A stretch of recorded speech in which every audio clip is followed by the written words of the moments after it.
So hello everyone, চলে আসলাম নতুন একটা ভিডিও নিয়ে। তো এটা ছিল আমার ভাগ্নের জন্মদিন। তো আমি এখানে চলে গিয়েছিলাম 12টার দিকে। তো এই তো আমার বড় মার সাথে আমি বসে বসে গল্প করছিলাম।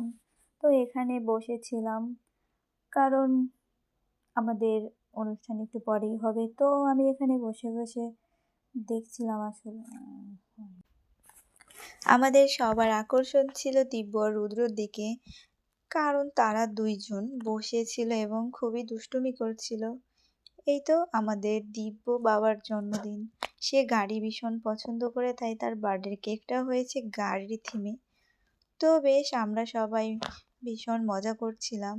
এই তো আমাদের ফটোশ্যুটের সেশন চলছিল, সবাই ছবি তুলছিল। বেশ ভালোই লাগছিল সবাই একসাথে ছবি তোলা, আড্ডা, খাওয়া দাওয়া, সুন্দরই ছিল দিনটা।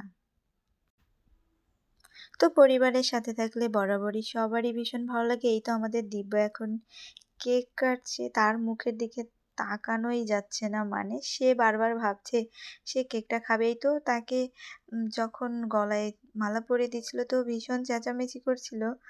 জানি না কেন, হয়তো ভয় লাগছিল তার বা আনইজি লাগছিল। তো আমরা ভীষণ মজাই করছিলাম। এই তো আমার বড় মা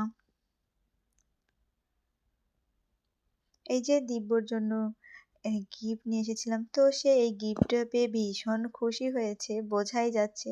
কারণ সে বারবার খুলে দেখতে যাচ্ছিল এর ভিতর কি আছে। যদিও গিফটটা দেওয়াটা আমারই। তো দিব্য বাবা, তোমার জন্য অনেক অনেক আশীর্বাদ রইলো। তুমি অনেক বড় হও, একজন ভালো মানুষ হও।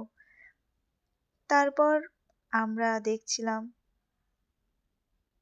যে আমার দিদি উখিয়া থেকে কিছু পান নিয়ে এসেছিল। তো পানগুলো দেখেন কত ছোট ছোট কিউট পান। তো বরাবরই আমি ঠাকুর দেবতা দেখলে ভীষণ খুশি হই। এখানে লক্ষ্মী প্রতিমা দেখে আমার ভীষণ ভালো লাগছিল। তো এই তো আমাদের খাওয়া দাওয়ার পর্ব চলছিল, আমরা সবাই খাবার খেয়ে নিচ্ছিলাম, কারণ আমরা এখন আবার সবাই চলে যাব। তো খাবারটা বেশ মজার ছিল। তো তারপর আমি আমার বড় মার সাথে একটু ছবি ভিডিও ক্যাপচার করে নিচ্ছিলাম। এরপর আমাদের যাওয়ার পালা হলো। তো এখন সবাইকে বিদায় দেওয়ার পালা, সবাই চলে যাবে। তো আমরাও চলে যাব। আমাদের দিব্য আমাদের টাটা বাই বাই বলে দিচ্ছিল। তো খুব ভালো লাগছিল। দেখা হবে পরে কোনো ভিডিওতে।